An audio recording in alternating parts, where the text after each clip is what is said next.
In the following video, guys, we're going to take a look at setting up your user defaults in Blender. You should be able to hear me now. When you open up a new document in Blender that's using Control X, create a new document, what you want to do is be able to see the same thing each time you open it up. So that's why we're setting the defaults. So each time you make a new scene, it looks exactly the same. The very first thing is to turn on a new window. So I'm going to right-click at the top area there, split the area, create a new window to the left-hand side that will become the outliner window.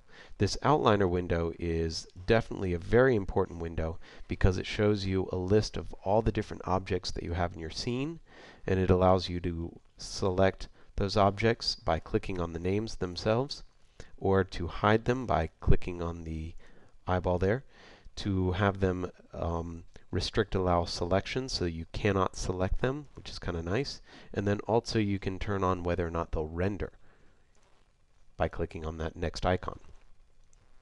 Now in order to set up the next thing, we want to make sure that we can see our transform panel. So you'll hit the N key and that transform properties will show, and you can move that panel around to where you want, which is nice. A nice thing about this panel as well is you can name your objects from this panel as well as restrict things like scaling.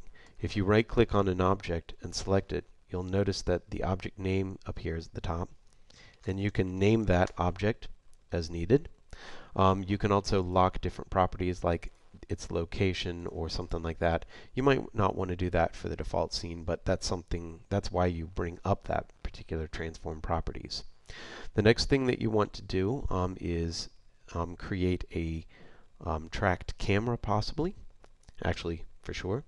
We'll do this by clicking on the spacebar, choosing Add Empty, scale that empty up so it's a little bit easier to select. I'll move my view just a little bit. And we're going to track our camera to that object. So let's right-click on our camera. We need to go to the Edit or Object menu, that's F7. We'll choose Add Constraint, Track To, and then type in the name of the object. Well, the object that we're going to track it to is the empty, and we can see the name up in our outliner window. And we need to make sure that we type it in exactly as it appears, uppercase, lowercase, sensitive. And we're going to be aligning it to -Z up Y. Once that has been created, the nice thing about this is if you move the empty, the camera will automatically track to it. So right-click to make sure that you don't move the empty away from the center point of the actual document itself. And the next thing I'm going to do is just give myself a basic 3 light setup. So I'm going to duplicate these lights with Shift-D. That way they are not linked duplicates. Each light can have its own separate settings. And I might want to go to the side and just see what's going on here. 2 of them are kind of in front, 1 kind of in the back. They're a little bit different heights, which can be kind of nice, because that way you get a little bit more interesting lighting.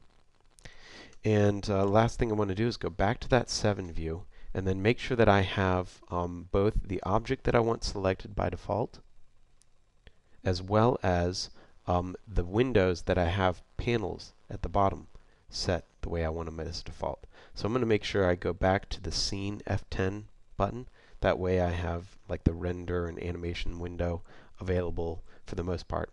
So now that I have set up my basic scene, we want to save this as a user default. So we'll use Control U and then click OK.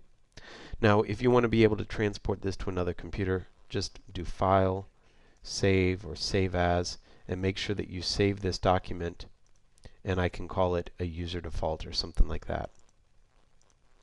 Default scene. That way I can bring up that document later, open it, do Control U, and any computer that I'm on will use the same default. So if I mess up my windows, I move things around, close some windows, all I have to do is do New Scene, and it goes back to what it was. And that's it. Thanks.